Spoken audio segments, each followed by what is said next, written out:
అయినా చాలా అన్నీ చేయించుకున్నాను స్వామి. ఇప్పుడు మళ్ళీ తిప్పేపించుకున్నాం. తిప్పేయించుకో. సరేవా పోతలు రాదని పెట్టుకో.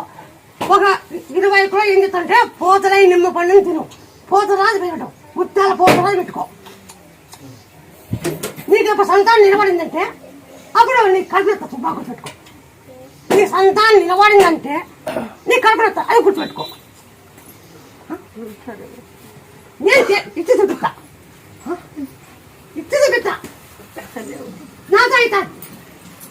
ఒక్కనాడు ఇంటి పిలుచుకొని కాయ కొట్టించుకో. అది మంచి పూర్తి ఇచ్చాయి. తిక్కో కొట్టించుకున్నాక మంచి పూర్తి ఇచ్చాయి. ఆ నాకడికి నీ కాయి మాంగుట్టు మాంకాయ నువ్వు కొట్టు పై కాయ కొట్టుకోకూడదు. అల్లును బాగా చేసినావు. అల్లునికి ఆట ఆపరేషన్ అంటానంటే నేను పాట లేకుండా చేస్తానని చెప్పినావు. ఆట ఆపరేషన్